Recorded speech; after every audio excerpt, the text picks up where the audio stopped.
이번에 런던 주식시장에 상장된 한 회사에서 조금 낯선 안건이 올라왔습니다.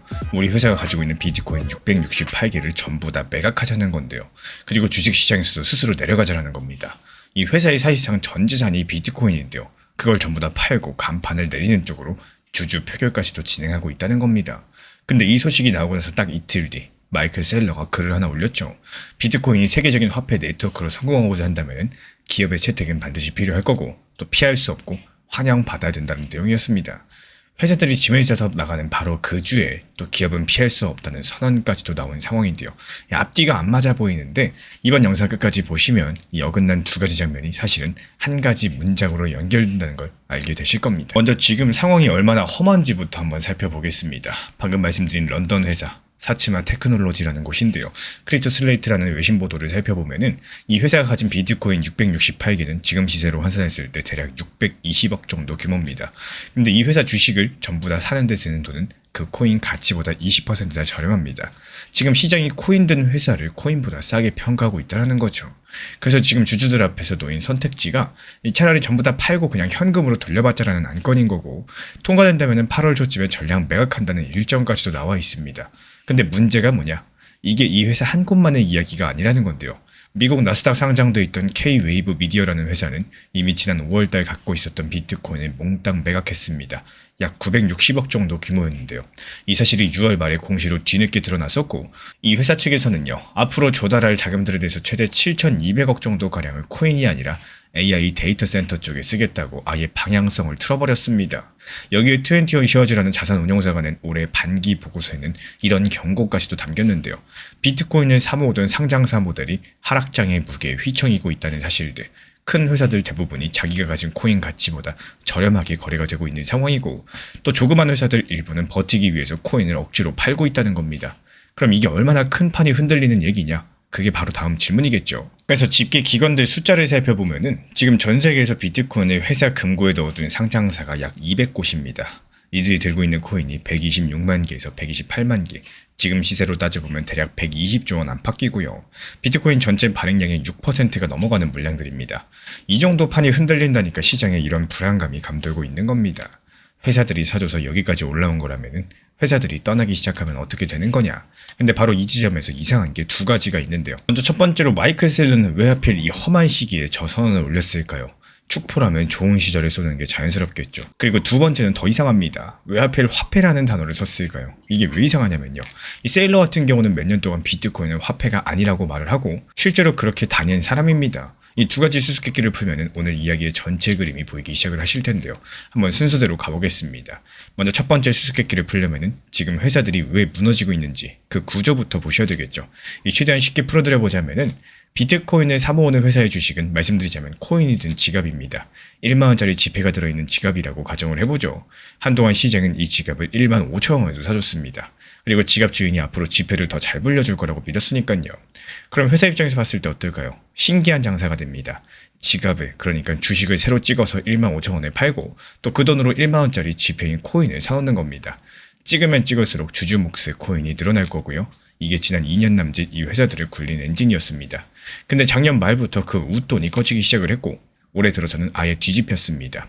이제부터 시장이 1만원 지폐가 된 지갑을 8,000원에만 사주겠다는 건데 이 사치마의 20% 할인이 정확히 이 상태예요.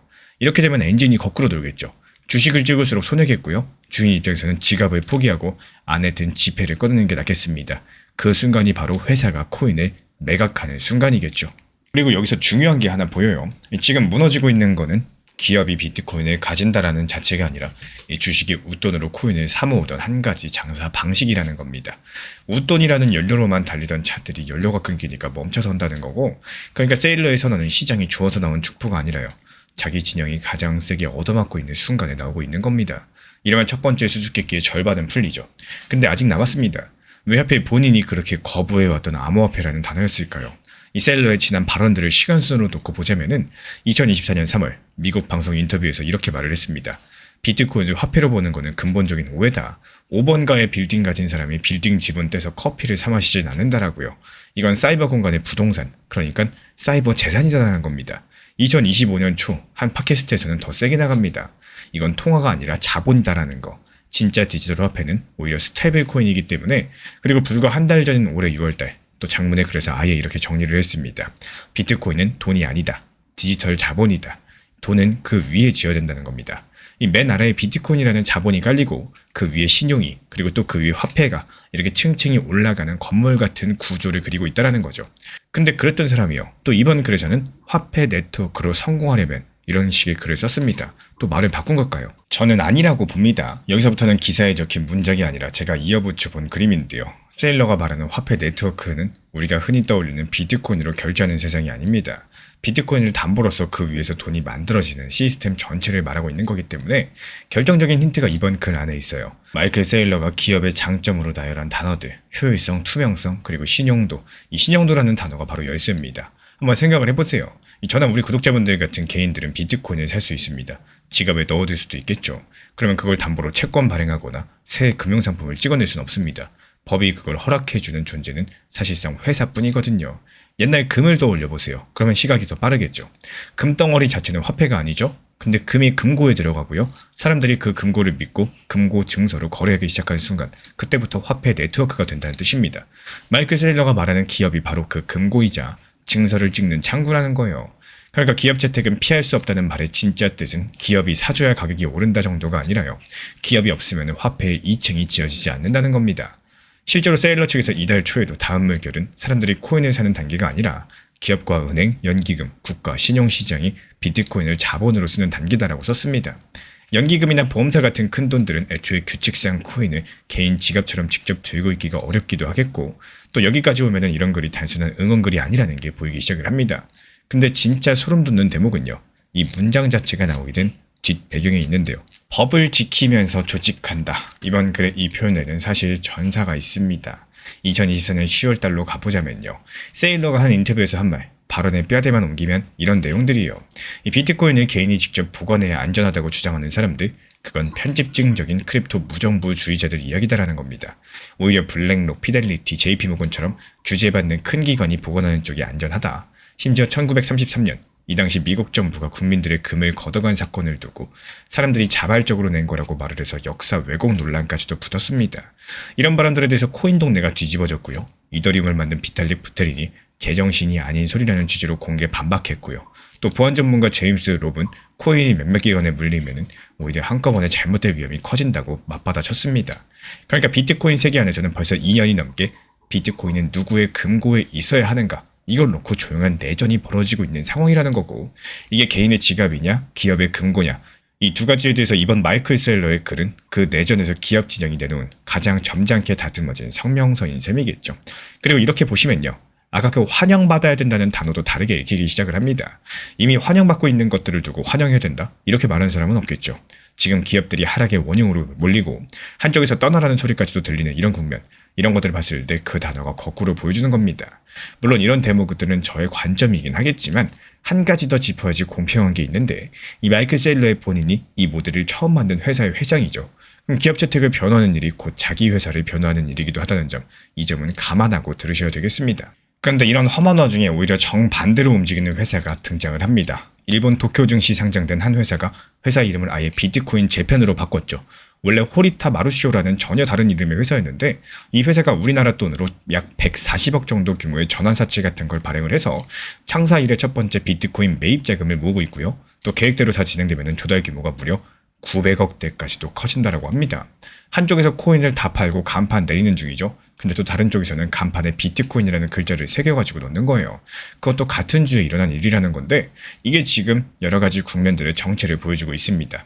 기업 채택이 끝나가는 게 아니라 오히려 갈리고 있다는 거, 웃돈 장사를 하던 회사들은 걸러지고 있다는 거, 진짜 금고로 쓰려는 회사들이 남는 선별의 시간인 거기 때문에, 다만 정직하게 한 가지만 덧붙이자면 이 일본 회사가 돈을 모으는 방식도 결국에 주식과 사채를 찍어가지고 코인을 산다는 이 지금 무너진 그 공식과도 같은 종류겠습니다. 새로운 선수가 들어왔다는 것과 그 선수가 잘 버틸 거라는 거는 별개의 문제라는 얘기겠죠.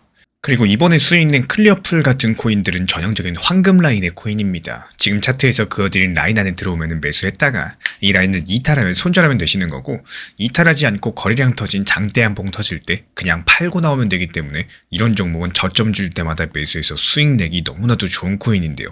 실제로 밤 9시에 추천드린 이후에 잠을 자고 일어났더니 다음날 오전 9시 수익 실현까지 완벽하게 이루어지면서 오늘 사가지고 내일 팔 수 있는 코인 중에 하나고요. 다시 타점 안에 들어왔을 때 다시 한번 추천드릴 예정입니다. 여기서 다시 한번 강조드리고 싶은 거는 무조건적으로 종목 특성이라는 게 있어요. 무조건 저점에 사서 올랐을 때 팔아야 되는 코인이 있고요. 그리고 오히려 반대로 올랐을 때 사가지고 더 비싼 가격에 팔아야 되는 코인들이 있습니다. 이런 특성들에 대해서 전부 다 텔레그램 브리핑방 통해서 말씀을 드리고 있고, 여기서 무엇보다 가장 중요한 점, 만약에 내가 방금 전에 종목에 대한 수익이 났다라고 해서 이 현금을 그대로 두지 않고 무조건 바로 다음 종목을 매수하는 게 아닙니다. 시장 상황 보셔야죠. 거시경제 보셔야죠. 시장 뉴스들 보셔야죠. 여러 가지 종합해가지고 추가 상승이 나올 것이다, 이런 판단이 확고하게 있어야지만 매수하셔야 되는 거고, 현금도 종목입니다. 여의치 않을 때는 그냥 현금 들고 있는 게 최고다라고 말씀을 드려요. 그래서 지금 보시는 것처럼 텔레그램 브리핑방에서 이런 부분들 솔직하게 전부 브리핑 드립니다. 이번에 트럼프 48시간 최후 통첩으로 인해서 리스크가 존재하는 상황이다 보니까 현금 보유하겠다 미리 말씀드렸었고, 다만 그럼에도 불구하고 중동 관련 테마를 가진 오브스 코인은 수익이 날 것이라고 판단해서 오늘 오전에 매수 진입했습니다. 그리고 바로 이어지는 오늘 오후 6시 수익 실현까지도 완료했고요. 그리고 오늘 밤 9시에 다시 저점 라인까지 떨어졌었기 때문에 다시 한번 매수 타점까지 브리핑 드렸습니다. 우리 구독자분들께서 내용을 궁금해하실 것 같아가지고 지금 시장이 밀리고 있는 이유가 뭔지, 그리고 지금 오브스를 다시 진입하고 있는 이유가 뭔지, 여기에 대해서도 상세하게 같이 브리핑 도움 드렸고요. 그리고 이어지는 최근 시장은 리플을 비롯해가지고 이더리움, 솔라나, 에이다, 이렇게 시가총액이 높은 메이저 알트코인들 같은 경우에는 지금 매수세가 들어오지 않으면서 상당히 지루하고 답답한 상황을 보여주고 있습니다. 그렇게 많던 시장 매수세들 지금 다 어디로 갔을까요? 현재 소규모 알트코인들 위주로 매수세가 몰리고 있기 때문에 그래요. 이 소규모 알트들 같은 경우는 적게는 5%에서 10에서 15% 상승은 기본이고요. 20%에서 40%까지도 이 순환 매매 테마 장세가 도래하고 있기 때문입니다. RWA, 디파이, 웹3 테마는 물론이고 중국 관련 코인들까지도 번갈아서 상승을 주도하고 있기 때문에 지금 시점에서 메이저 알트들만 보유하신 분들은 어쩔 수 없이 지루한 시장이다, 이렇게 보시는 게 맞아요. 실제로 이런 시장에서는 상승하는 테마 흐름이 정해져 있어요. 그래서 최근에 온톨로지가 40% 급등했었죠. 이 지난 차트 패턴을 살펴보시면은 온톨로지 상승 이후에 가스코인이 후발주로서 상승을 합니다. 이런 흐름들을 단순하게 알고 있느냐 아니면 모르느냐, 이 차이이기 때문에요. 이번에 가스코인으로 빠르게 수익 창출이 가능했었고요. 그리고 그 외에도 모나드 코인 같은 경우는 상승이 지속적으로 예상이 됐었기 때문에 이 수익을 내서 매도한 이후에 추가 타점을 잡고 또 다소 비싼 가격에 2차 진입해가지고 오히려 더 비싼 가격에 매도까지 하고 완벽하게 수익 보고 나왔습니다. 그리고 오늘 단타로 수익낸 카이트 코인 같은 경우는 RSI 지표상으로 봤을 때 과매도 구간이었던 데다가 이 단기적인 급락세가 강했습니다. 고점 대비 추락이 빨랐었기 때문에 떨어지는 칼날을 잡지 말라, 이런 투자 격언이 있었죠. 하지만 이렇게 떨어질 거 다 떨어지고 바닥 지지가 완벽하게 확인된 경우에서는요, 오히려 단기 반등이 크게 나오는 특성을 활용해서 또 빠르게 오늘 사서 오늘 팔고 수익 내고 나왔습니다. 지난 폭락장에서 XRP 1830원 그리고 1900원서 이렇게 두 차례 분할 매수 들어갔던 물량들 이번에 2200원 단기 매도하면서 깔끔하게 나왔죠. 기본적으로 암호화폐 포트폴리오는 투트랙 전략을 추천드리고 있어요. 가장 먼저 비트코인이나 리플, XRP 이런 메이저급들에 대해서 중장기 비중에 대해서 유지하시면서 그대로 가져가시되 중간중간 알트 시장이 반등 기미를 보일 때마다 잉여 자금들 활용해가지고 수익을 낼 수 있다면 그 수익금으로 중장기 포트폴리오의 계좌 투자금을 늘리셔도 되고요. 또 개인적으로 가족분들과 밥을 먹거나 옷을 사 입거나 여러가지 개인적으로 따로 활용하셔도 좋습니다. 다만 이런 알트 장세가 매번 나오는 게 아니죠. 알트코인 하락장도 분명히 옵니다. 하락장에서는 확률이 높은 경우에만 말씀을 드리고 있기 때문에 매일매일 타점을 드릴 수가 없어요. 그래서 지금같이 20%, 40% 상승하는 장세는요, 당연히 기회의 장세인 거고, 이때 열심히 공부하셔가지고 얻은 수익으로 다방면에 활용하시고요. 또 혼자 하셔도 좋고요. 우리와 함께 하셔도 좋습니다. 문자 메시지나 텔레그램으로서 전달 도움 드리고 있고, 이것 외에도 저희 채널 차원에서 기본적인 타점을 잡는 방법, 언제 사야 되는지, 언제 팔아야 되는지, 그리고 거시경제 상황을 봤을 때 앞으로 어떻게 전개가 될 것인지 자세하게 영상 강의로서 풀어드리고 있기 때문에 쉽게 말씀드려가지고 고기를 잡아드리는 것뿐만 아니라요, 고기 잡는 방법까지도 같이 알려드리고 있습니다. 그리고 가장 중요한 점, 이것만큼은 명심해주세요. 저희 채널이 투트랙 전략을 강요드리는 게 아닙니다. 각자의 매매 패턴이 있는 거고 모든 매매 패턴을 존경하고 존중드립니다. 이렇게 말씀을 드리고 있는 이유는요, 이 투트랙 전략이라는 방법이라는 게 존재하고 있고 수익을 낼 수 있는 방법 중에 하나이기 때문에 관심 있으신 분들만 현재 보이는 번호로 문자 신청 주시면은 우리와 함께 하실 수 있습니다. 하고 싶으신 분들만 하시고요. 안 하실 분들은 안 하시면 되는 겁니다. 영상 보시면서 따라와 주시고 구독과 좋아요만 부탁을 드릴게요.